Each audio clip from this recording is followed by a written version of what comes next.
I want you to imagine for a second that you're one of the strongest creatures of your time, a beloved leader of a tribe, and are currently performing to an audience of many. Now this tiny little bug enters your area and challenges you to a fight. They destroy all of your guards, and so you decide to accept their challenge and fight them in an honorable 1v1. And then you get greeted by this. I don't know about you, but my personal reaction would be to explode. I think we would all just blow up and die. As I'm sure a lot of you are aware by now, I'm doing a series where I beat true ending with every single crest. This video about Architect is actually going to be the final one in the series. And there's a reason why I postponed Architect to the end. And that's because I thought I was gonna hate it. Because I'm someone who doesn't really like to use red tools that much, and I think the Architect moveset is pure cancer and I never want to touch it, I was always expecting to fully hate my time on this thing. However, this series is all about giving these crests a fair shot. Unfortunately for you Architect mains, this isn't gonna be 25 minutes of me complaining. And if you're curious to see how every single boss got killed just like we did in that hypothetical in the intro, then you're in the right place. Shit.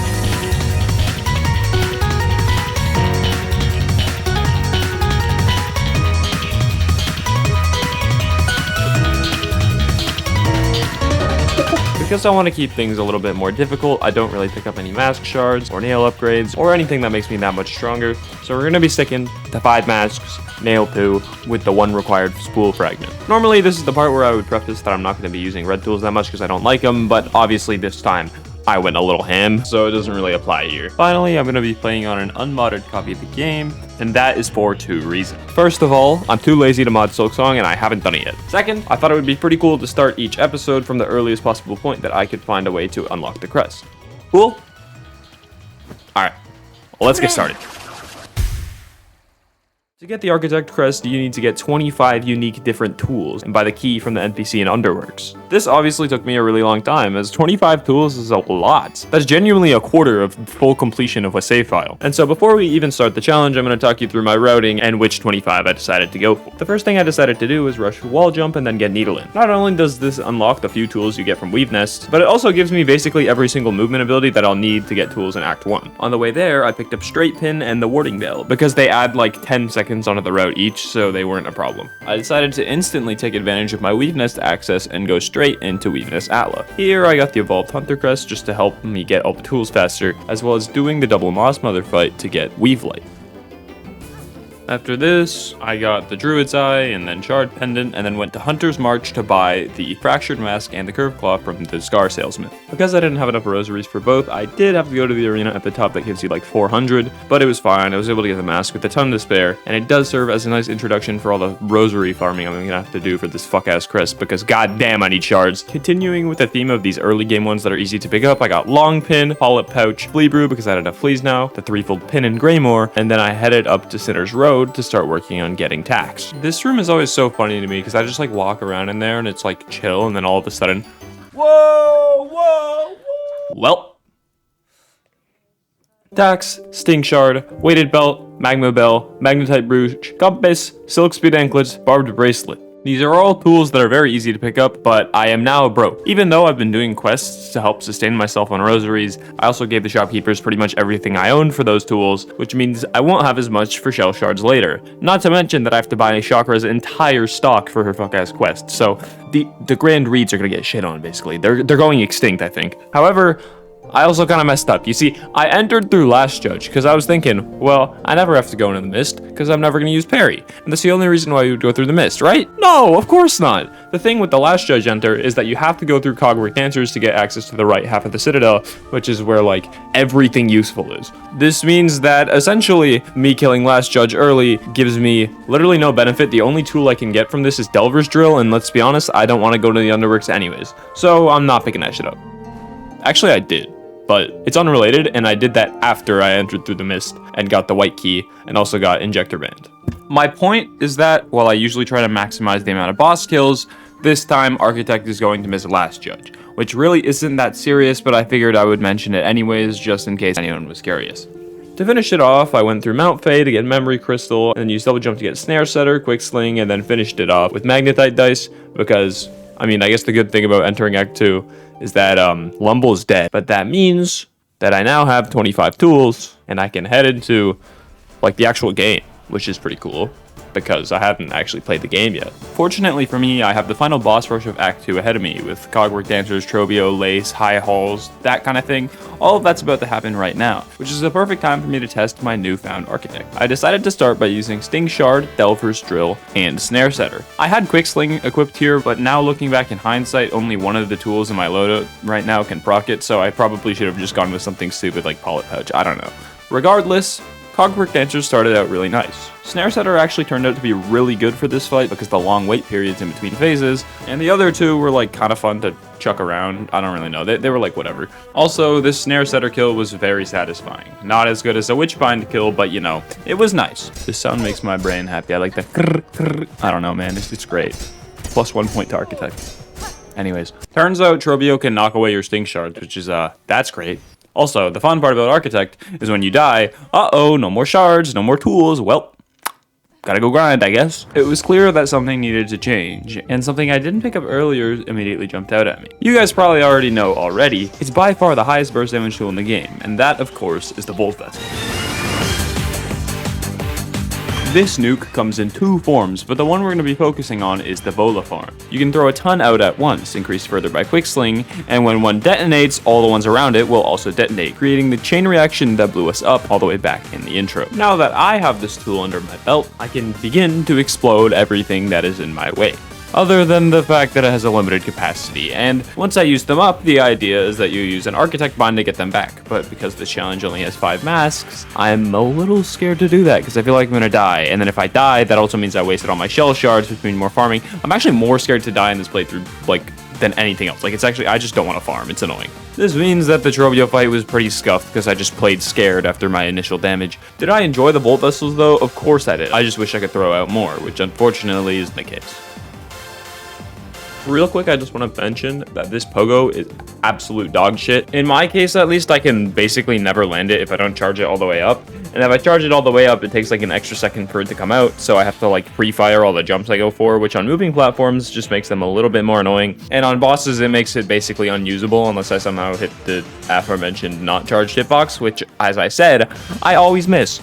I will say though that I think the entire Architect moveset just kind of sucks. The fact that it like shifts you forward a little is a bit annoying, and it's got the long nail delay, and also the hitboxes are like these weird ass triangles, especially on the up slash. I feel like it's kind of annoying. Also, it's just like that multi-hit thing where it's 2 hits, which means it's not even consistent. I don't even think you do full damage every time you hit something. It's not guaranteed. I think, you know, okay, I think that like pretty much everyone who uses this crest will even admit that the nail moveset's garbage. I think the only good thing about it is the charged attack, which I'll get to later, but I genuinely think that move's awesome. Otherwise, we're here for the tools, not for the, like, as much as it sounds crazy to say in the crest video, we're not here for the crest, okay?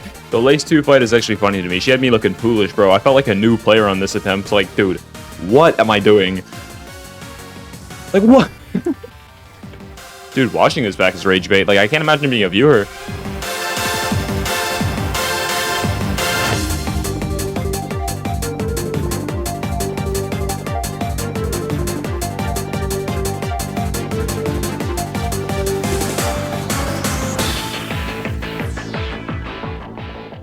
Low-key, this Skull Tyrant fight might be one of the funniest boss fights I think I've ever partaken in. Just everything that's going on here is ridiculous. Like, his health is gone, and now I'm just whacking him.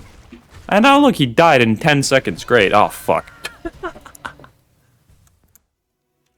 What the hell is that? The best part about the big-ass fetch quest I had to do to get this quest is that I could overlap it with a bunch of fleas, quests, and that kind of thing. I only had to get like 8 more fleas and do a couple of more quests to actually just like finish off the rest of this Act 2 segment, which was pretty awesome. I spent the rest of this recording just grabbing random stuff. This Karak death was a scam. Whoa. And I went to Biowater to do Trail's End and Chakra. Trail's End and Chakra.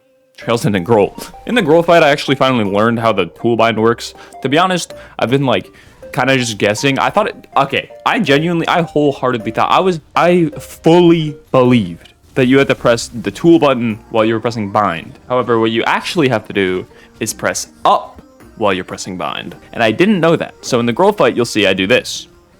Yeah, I healed at full HP. I was trying to get my tools back. That was an accident. Oh yeah, also, I didn't record my friend's Discord audio by accident, but like, you can imagine he would have said, wait, Eric, how do you use the tool refill bind on Architect? You press up, dumbass. Oh, it's up. Oh, I was pressing Q. I beat Growl first try. while fucking wasting 2 full binds is crazy. This is so stupid. Oh my god, I'm task. Oh my god, I'm task. Oh, and I lost 4 health. The voltvessels is actually insane. Like, I don't even have, like, the max, like, tool kit, whatever the hell upgrades, crafting kit. I don't even know what it's called. But, like, this guy's exploded, man. Like, holy. Anyways, with everything out of the way, it's finally time to start Act 3.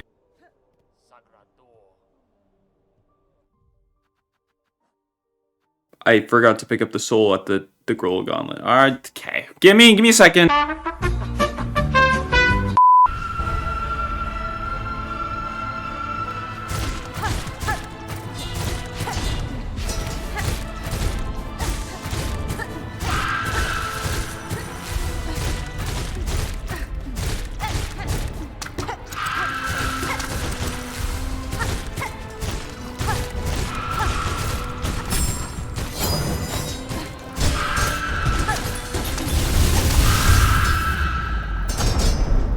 What the fuck is that?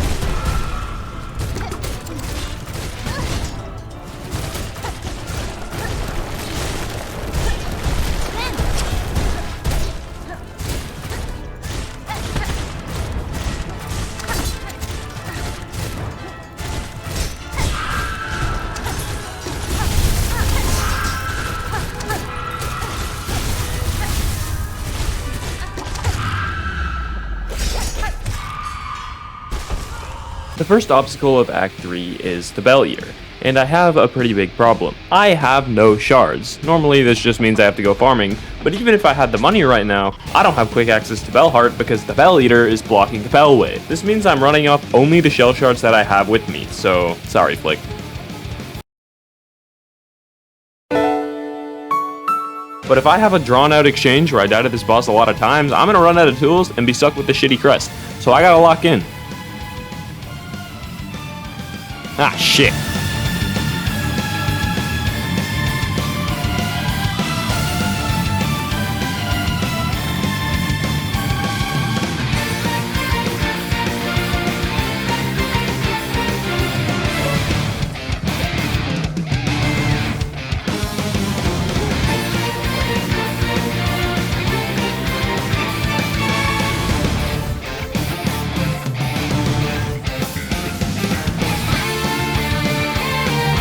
With the Bell Eater out of the way, it was now time to head down into Voided Deep Docks. First, though, I did have one idea, and that was to upgrade my Curve Claw. I've actually been liking using Curve Claw a lot, and so I figured Curvesicle would be a good fit for me.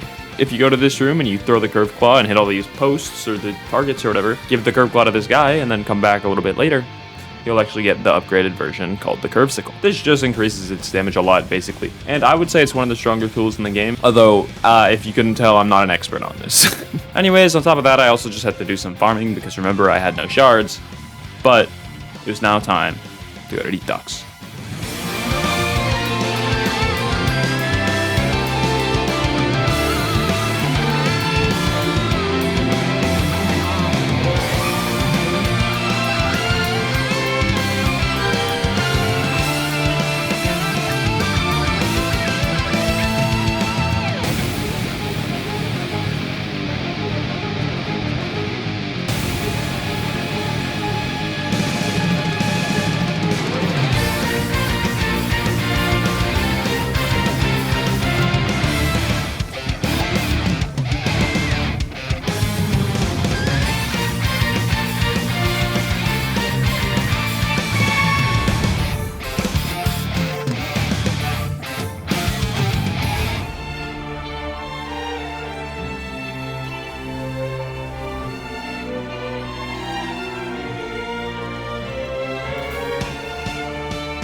This fight gives me access to the diving bell, which I need to go down to the abyss to go and unlock Silk Soar, which I then use on the climb out. Just send a random Silk Sword, it works. No, that's actually also... To go back up and talk to the snail shamans and get the elegy of the deep from them, which allows me to access the hearts of Harlem's past. And they're not going to know what hit them.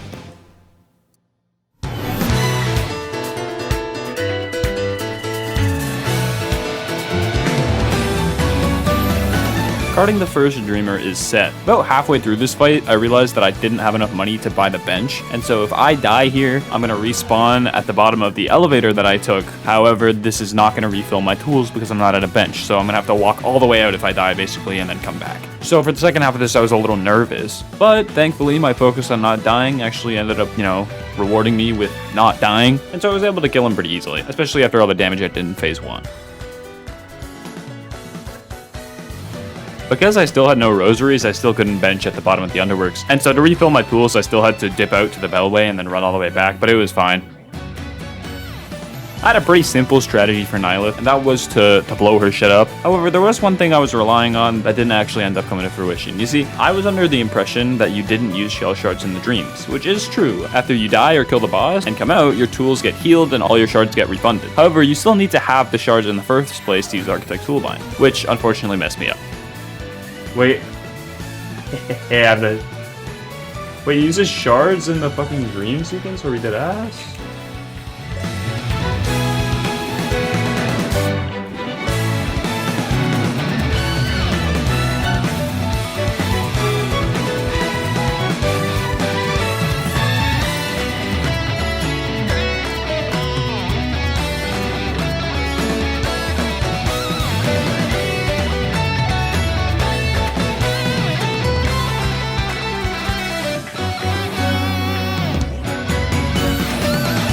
Okay, oh my god, I was one hit off on 1 HP. That was scary. For Raging Conchfly, an issue that I had with a lot of bosses becomes pretty apparent, and it's I don't know when to hit them with voltvessels. You've probably noticed by now that I miss them a lot, and that's just because I'm not experienced with using them, and so I don't know where in the boss patterns to chuck them out. But it's fine, because this boss is really easy anyways, so it didn't stop me from beating it first try. I'm sure a lot of you guys are waiting for Coral Tower. In every single one of these videos, I have complained to no end about how much these enemies piss me off and how much I'd want to skip it, and I don't even know why I'm making myself do it anymore. However, with Architect, I wish I could say that it was also as miserable. But of course, having access to tools made this so much easier.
At this point here in the 4th arena, I am pretty much out of tools. This is due to the same problem that I had with Nyleth, where shards still get consumed with the Architect Bind when you're in these dream sequences. However, there was another layer to this problem that I didn't know of until now.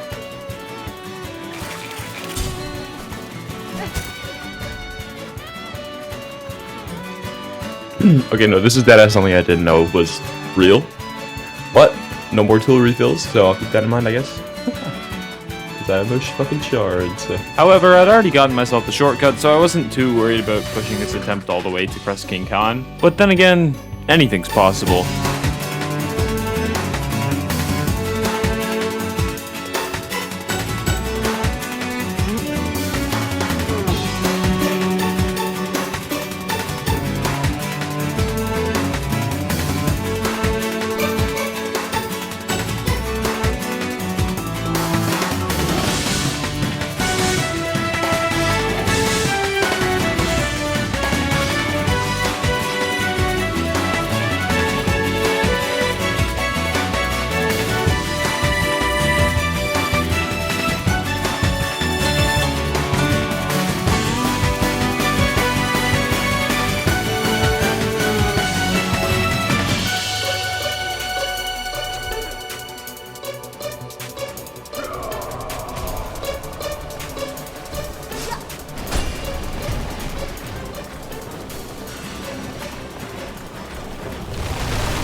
Nah, I'm just kidding. I'm not gonna make you sit through an entire edited portion of the Crust King Khan fight because one, I don't want to edit it because this fight's boring, and two, you probably don't want to watch it because this fight's boring. I don't even have any tools to throw at him. There's no dopamine here. It's just fucking like bunk, bunk, bunk. You know, like why? Well, I normally complain about Verdania a lot in these videos as well. It's an area that I've gotten a lot better at starting the challenge. I actually know my way around here, and I've also figured out how to skip the hell room. Hellstag is also way easier with all these projectiles I throw at it, and all of these things combined means that I have a pretty easy ticket to get to Clover Dancers.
With Clover Dancers out of the way, it was time for the fourth and final dreamer, Karmelita. Yes, I'm doing all of them, by the way. Guarding her is this typically difficult voided ant arena. It's one I usually die to a bunch of times. However, the main strength of tool spamming, I would say, is dealing with larger hordes of enemies. And so for something like this ant arena, I kinda just nuked everyone. Now it's actually time for Karmelita. After all the time I've spent doing these runs, I think this is still the boss that I struggle the most with. It's just such a difficult fight, man, but it's also just so fun to do, partly for that reason. So it's never a bad time dying here, even if it does happen a lot. Pretty quickly, I figured out a nice strat when she jumps in, as she can take damage during the screams, so if I throw voltvessels right before she lands, boom, there's the intro. Whoa. Outside of that, it was mostly just managing myself to refill my tools while also just keep myself alive. And, as always, I did get messed up by the pogo.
Yeah, that was actually really fun. I think I've converted. I can't speak English. That was fun. What I'm trying to say here is I think I've converted from someone who's anti-tools to someone who likes them. God damn it. Well, I guess I'll take my newfound favorite weapons down into the abyss and show Lace something that she's not ready for. Man, Silksong was such a good game. I wish I could play it again. What if I played it again 7 times? Now we get to do Lost Place.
That was Quentin, by the way.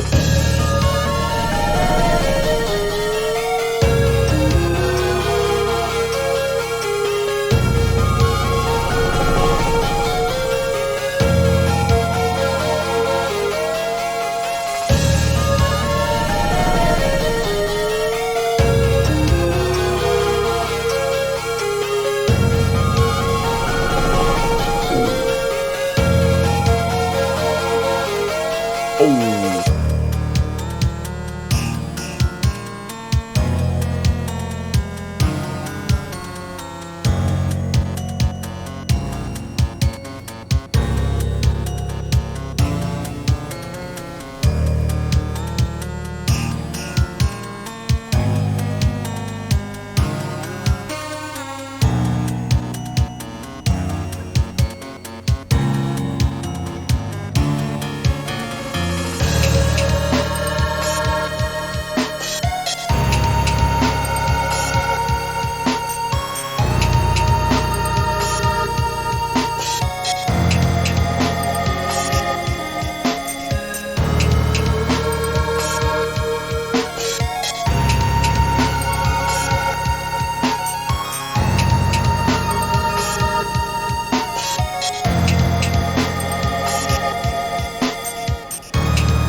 Overall, I would say the Architect Crest itself is probably one of my least favorite ones to use. While I genuinely did really enjoy using a lot of these tools, they also aren't something I want to base my entire playstyle around. I would still rather use my nail and silk skills to kill a boss, and this crest has no silk skills at all and also just has a moveset that doesn't really enable me to use the nail hits as much as I would like to. If you build your entire playstyle around tools, which, I mean, fair enough, I can't deny that it looks pretty fun, then this crest is pretty much a must-have because you can have literally as many tools as you want, as long as you're fine with farming. But it still has to stay at the bottom for me just because it's not my favorite. Anyways, that does it for the Silksong Crest series. I really hope you enjoyed it. If you're curious, this is my final ranking on which one I like to use from most to least. This is based on just how much I like them, not based off how strong or weak I think these crests are. Finally, in the description, I've linked a spreadsheet that I use to track all my data throughout all 7 of these runs. If you're curious to take a look at my notes during each playthrough or want to see how many deaths I have in each segment, then this is the place for you. And if you don't care, just don't click the link, like I don't know what you want me to tell you. Anyways, I hope you enjoyed watching this series as much as I did making it. It was really fun.